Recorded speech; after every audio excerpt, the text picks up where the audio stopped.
Today's podcast is brought to you by Kentucky Farm Bureau Insurance.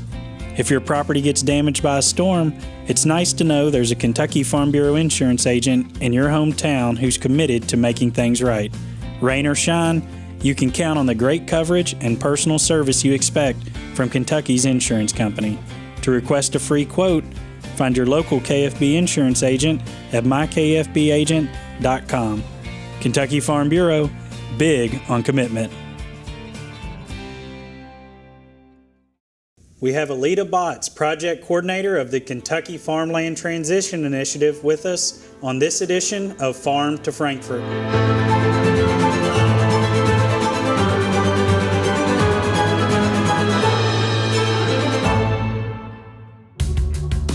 Aleta, it's great to have you with us here today. Tell us a little bit about the Kentucky Farmland Transition Initiative. So the Kentucky Farmland Transition Initiative was launched this year to address the loss of farmland that we're seeing in Kentucky. And this is not a new challenge. We all drive down the road and we see where farmland's been broken up, we see where it's been paved over, turned into shopping centers, homes, what have you. We all have stories of families who've lost family farms. But certainly the census data that came out, really showed just how big of a problem we have in Kentucky. For the first time, we're under 50% as far as the percentage of land in Kentucky that is farmland. So we're dramatically seeing a reshaping of our landscape in Kentucky, and we thought it would be good to look at why, but also look at what we can do to try to mitigate some of those effects of losing that land.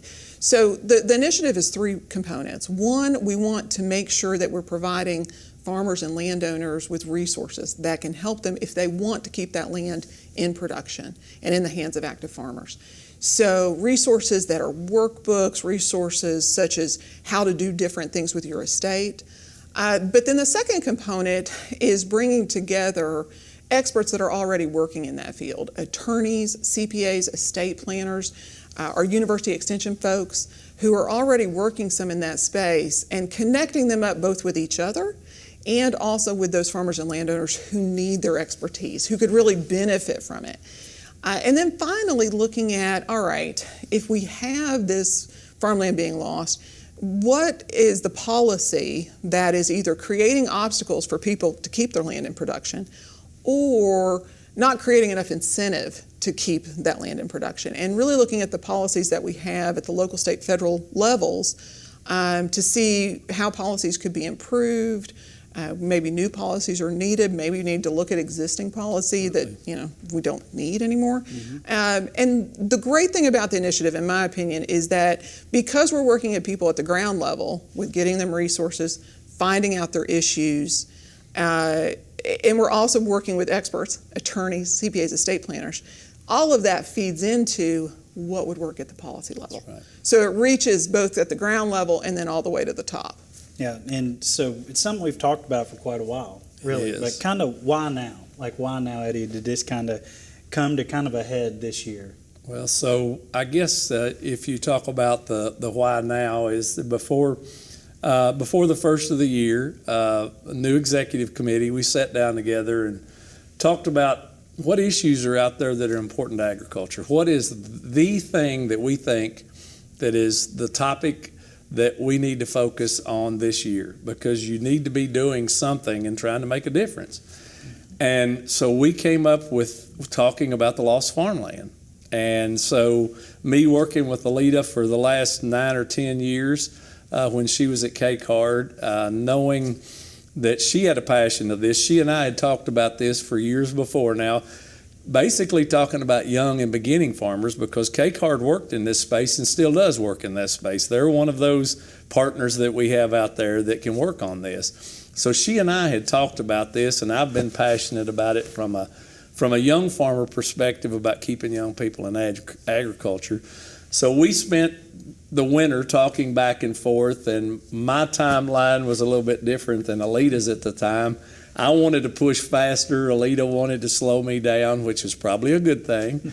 And but then in March, when the Census of Agriculture came out and the numbers came out, and we said, wow, we've got to do something now, because the numbers said that we lost 6,500 farmers and we lost over 500,000 acres of farmland in the last 5 years, from 2017 to 2022.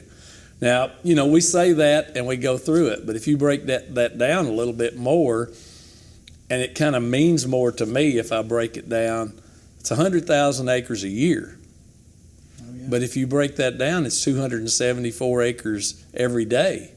It's almost 11 acres an hour. Yep, larger than the average family farm in the state. Right. So every single day. Mm-hmm. So it told us as a group, we've got to try to do something. So we launched the initiative, I think, on April the 9th, thereabout. The timing, again, probably pushed us a little faster than what we initially intended because of the census, but it also said that the need is out there and we need to talk about it. Aleta did some work. She went back 20 years, and we've lost 17,000 farmers, 1.4 million acres over 20 years. So if it's 1.4 million over 20 years, in the last 5, we've lost 500,000, it's accelerating. So that tells us we need to be doing something now. What can we do about it? And the initiative has really worked. Our staff here, Aleta's done a lot of work. We've got the network of partners out there. We've got 26 different organizations that have signed on with us to be a part of this initiative because, everybody's got an idea, and you may have that one idea that can help us do something. And so we want everybody's input. We're letting commodity groups and other people tell us things that what can we do to make this better, to keep this land in active farmers' hands. We're always going to be about private property rights. I don't ever see this organization changing that. So you own your farm, you get to do what you want to with it. But someday we have to wake up and say, it's time to do something, or we're not going to be able to feed, clothe, and fuel ourselves. It's and so that's the reason for the urgency of it. And of course, we're working on a lot of different funds. Aleta works every day on this, along with all of our staff, you in your area, Renee in her area. Everybody's engaged in what we're doing. So I'm excited about where we're going. We don't know where we're going to end up yet. We've still got a lot of work to do. But we've done a lot so far, and Aleta can give you some of those ideas of what we've done so far. Yeah, and you mentioned the partner network, and I know, Aleta, you've worked closely with Renee, and that partner network are all of our commodity groups, universities, banking and financial institutions. It's so much more than just your traditional farmer. This impacts so many people all across Kentucky and all our rural communities. It is very impactful. And Eddie, you mentioned a little bit about, Aleta, your background at K-Card. Tell us a little bit more about your background in terms of, your work in Washington and kind of, maybe the personal history about this issue. So it's ironic, really, that I'm working on farmland transition and on the policy side, because so much of the work that I've done, a lot of my career has engaged on this subject in different ways. But, certainly working for K-Card on business plans with folks, with farmers, and really seeing how families struggle to transition their businesses and struggle to transition their land, and seeing that challenge. That's what Eddie alluded to. He and I used to talk about these issues and how can we really help folks navigate that. Because it is complex. It is tough. And so how can we help people with that? And then, I went through my own farmland transition with my own family. And I saw, once you go through that, you have a different perspective on exactly how things happen. And it's challenging and it's tough when you're having to navigate those issues while you're also, frankly, grieving your family. Absolutely. And so, that really did help me. It really changed my outlook on a lot of these issues and really gave me a new perspective on it. And then, prior to that, I'd worked in D.C. for 10 years on policy, and we worked on agriculture and rural development policy on the Hill. And so, to me, and this reflects back to the network as well of organizations that are involved in this issue of farmland loss impacts every other issue related to ag. Right. And so, when I look about the policy and working on ag and rural development policy, all the stuff that we work on is so important. If we don't have this land, then a lot of the other ag policy that we are working on is not going to affect the same things. We're not going to have that resource base that we need, that asset base. I read that 80% of farm net worth is land in this country. That means that so much of the capital that we assume is present in our agricultural system is the land itself. And so if we're not looking at how we affect a good transition in that land from farmer to farmer, if we're not looking at how we can help young farmers get into that asset base and build equity, then we're really missing an opportunity to help our farmers. And that's what excites me about the initiative. Yeah, and it's exciting for our membership. We're in the heart of our policy development process, and we're going to have a record number of resolutions this year, and a big reason for that is because of all of the policy recommendations coming in from counties and advisory committees on this issue. Because like you say, Aleta, if you don't have access to that land, a lot of other policies aren't that important if you don't have access to the land to actually be engaged in the farming activity. So our membership has responded. I think Eddie's mentioned it before at the first board meeting that you came to and reported on. I think we went over by... I think we'd set aside 15 or 20 minutes, and I think in an hour and 20 minutes or so, I said, we've got to call timeout. We have to finish our board meeting here.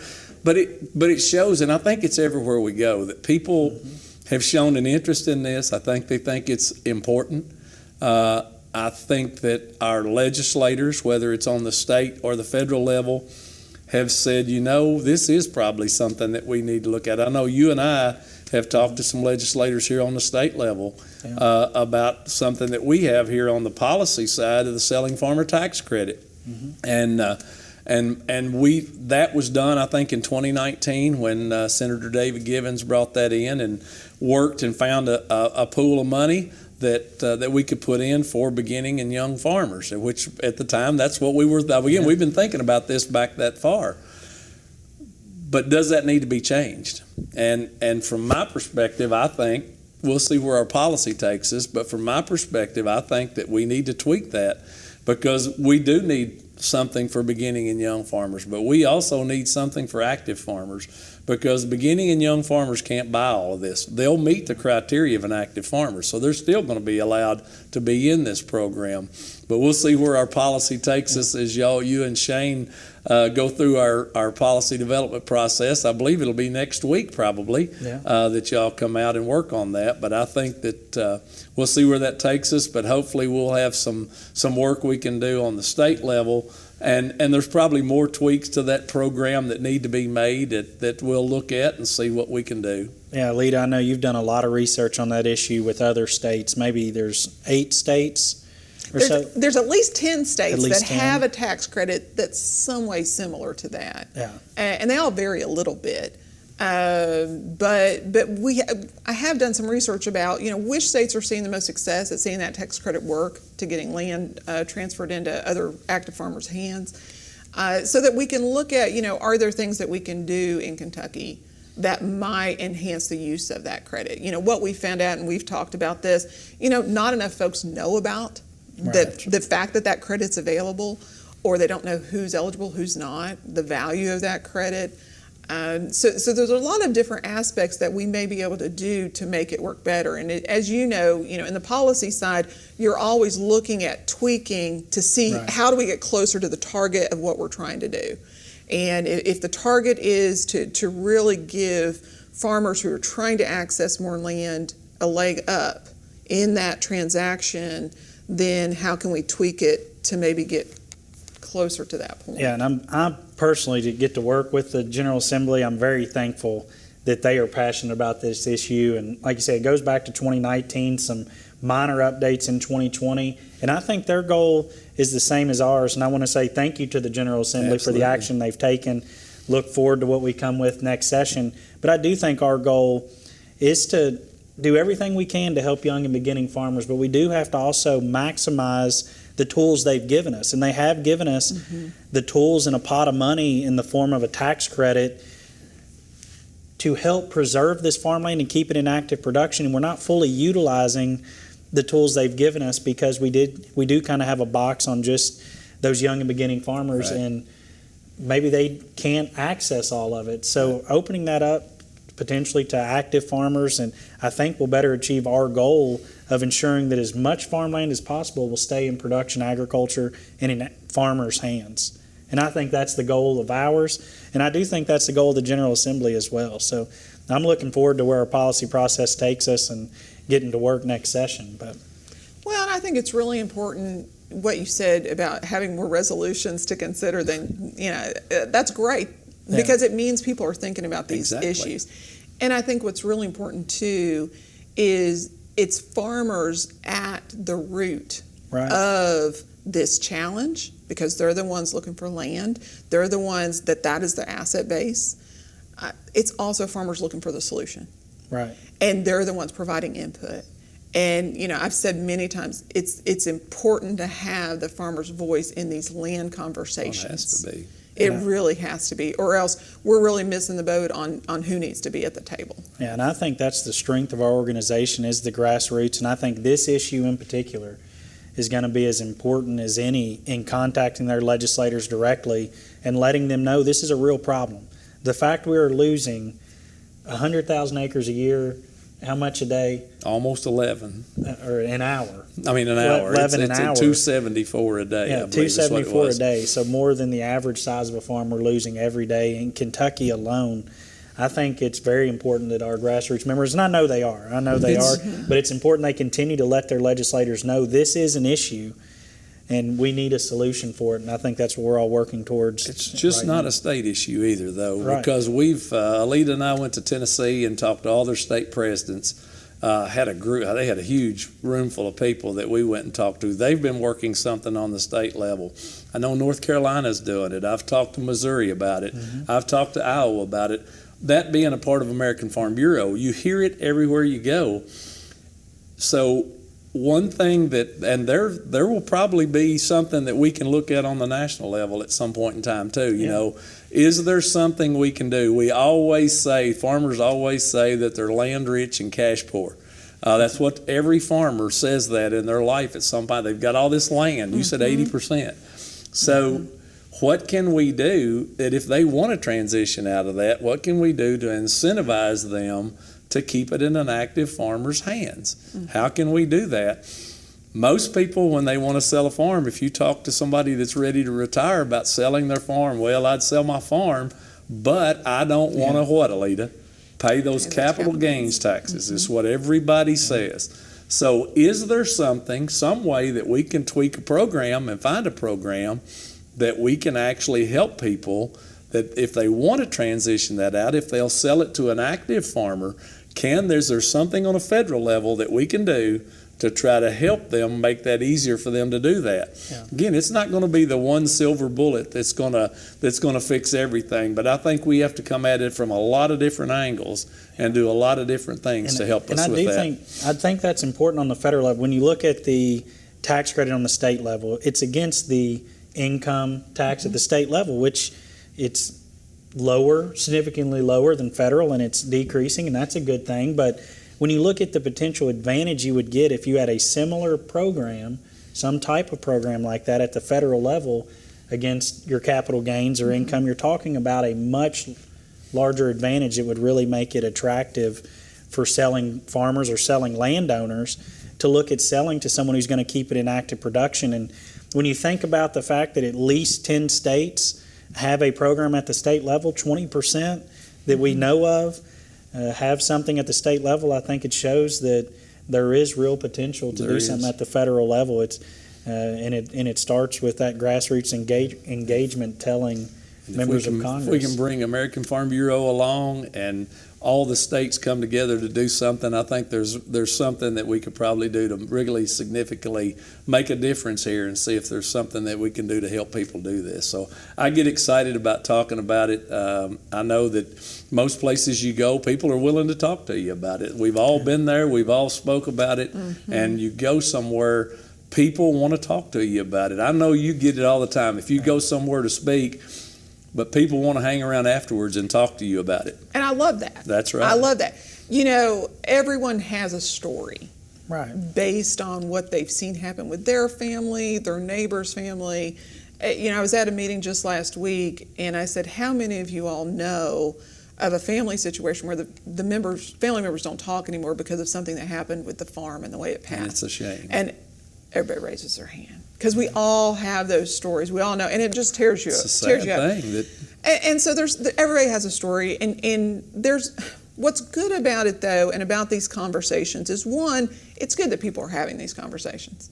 Because frankly, if we have these conversations earlier on, we do a better job of planning what's going to happen with that farm and what's going to happen with that farm business, and we're going to see success from that. So that's one big thing.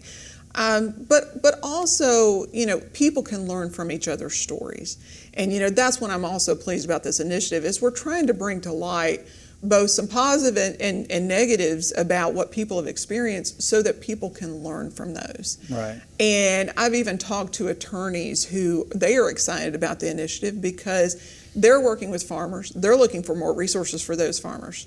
They're looking to connect up with other attorneys that have experience on different trusts associated with farmland. And so I think that's the conversations that are happening. I think they're going to bear fruit not just now, but long into the future. Yeah. Because the more people talk about it, the more people realize this is just something we're going to talk about so that we can keep this land in production, then the more it spreads. That's right. And I always tell people, at all the meetings, if there's one thing you can do is talk to somebody else about this stuff. Right.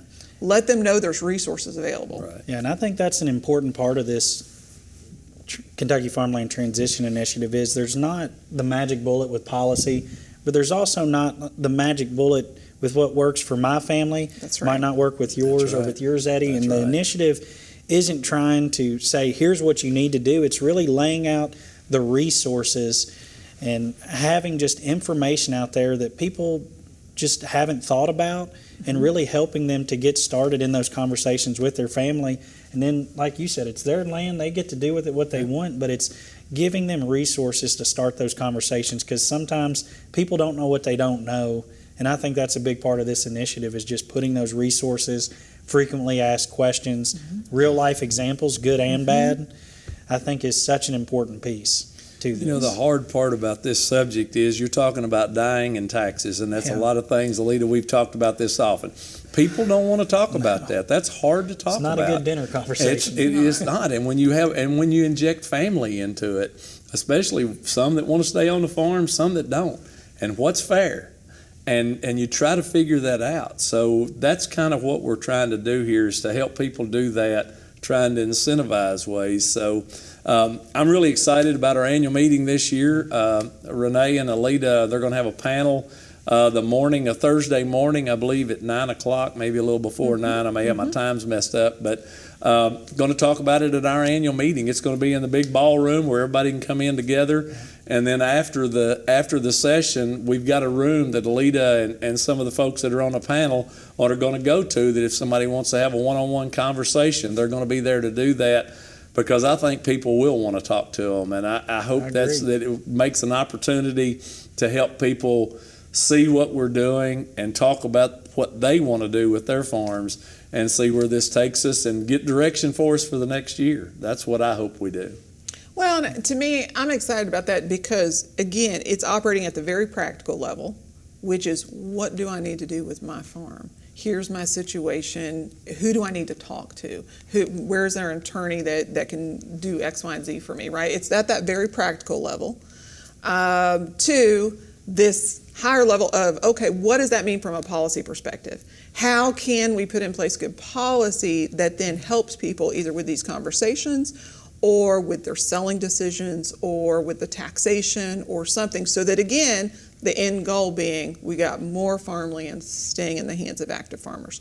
There isn't a silver bullet. There's no easy answer because there's a million different reasons why farmland comes out of production. But what I'm hopeful with this initiative is that we can attack the reasons that we find that are ways we can take action that do have solutions. Right. And I think that's what we're trying to do is really try to get at the pieces that we can tackle and really tackle them and put our shoulder into it and see what we can do. Yeah. And one thing about Aleta, she's always there. Go to our website, kyfarmlandtransition.com, and you can leave a message there. She will get back with you. There's a phone number on there if you'd rather call and talk. You can do those things. She's available for it. We're all here to help out with it, but we want to hear from people. I think that's what we want to do. It's an exciting time for us to work on this initiative, but a fun thing that we've all done this year, I know all three of us, we've all talked about the country songs that have come out about farmland transition. Kyle, I believe you had the first one that you brought to us. Some guy I've never heard of. Or what was the name of the song? Do you remember? The name of the song is "Smooth." I think Matt Stell, is that right? Yeah, I think so. Then Justin Moore, Cody Johnson. I mean, we've got it's kind of a joke between us, but it's a fun thing to hear that we started the initiative and now we're hearing these songs that you are out there. You can't turn on the radio and not hear about our initiative. Anyway, we laugh about the songs that are out there. And it is fun, but I do think that shows, like the popularity of those songs show that people gravitate towards that. I think the general public out there, they agree with those songs. I think the general public is on our side too, whether it's from a beautification standpoint, they just like the aesthetic look of farmland, or they realize, like you said earlier, Eddie, that we're going to have to feed, fuel, and clothe more people than ever every single year, and we can't do that if we keep losing 100,000 acres of farmland a year in every single state. So I think the general public agrees. I hope they do. I hope they see this, and I hope they reach out to their congressmen and legislators too and talk about the importance of maintaining farmland across Kentucky. There you go. Well, land is not just land. Right. And I think that's what those songs speak to, and that's what people who aren't farmers, they respond to too. There is something that they're getting out of the fact that land is in farmland and that farmers are nearby. Right. There is something about it. And it matters to our rural communities. It matters to our state. And I think that's what this initiative hopes to highlight and build awareness for. But I think that's what those songs really speak to as well. Yeah, absolutely. Well, Aleta, we appreciate all the work you do. Absolutely. I know you work every day on this issue. I know Renee also, she's got a podcast. I think maybe you two have talked about her. I know she's talked about the initiative. She's certainly working a lot on the issue, and she's speaking about it at different events as well. She's done a great job, but I think it's an all-hands-on-deck approach. It is. Erica's working on a national level. Every day on it on a are talking national to the level. counties. Yeah. I mean, we've got everybody. It's everybody's on board and seeing what we can. And our board, from the board conversation, the board sees it's important too. So I think it's everybody's taking this up. I often say I didn't realize probably when we first started talking about it that it would probably do what it's done. I really don't. At this point, I thought it would be an initiative that we would do, but it's gained a lot of traction. And Aleta, you've done a lot of great work, and so has our team. So it excites me to see where we are. Thank you, Shane and Larry, as well. It's a fun issue to work on in the terms of you can just see how much it impacts our membership. When they talk about it, when they know we're trying to help them and their families, that's what excites me to go work on a policy level. So absolutely. Thank you and our leadership team, Aleta. Thank you. Any kind of closing thoughts? This is your time to make fun of Eddie and I for dressing like this. We got the Farm Bureau gig on, don't we? I was going to say, I need to get the memo next time, though, so that we can have a triplet kind of thing going. Okay, we can do that. Yeah. So. No, it's great to work on this initiative. I think it has a lot of potential to really make a positive impact on the people we care about and this land that is in Kentucky. I really do believe that. I do too. Well, Aleta, thank you for joining us. Thanks. Thanks for all you do.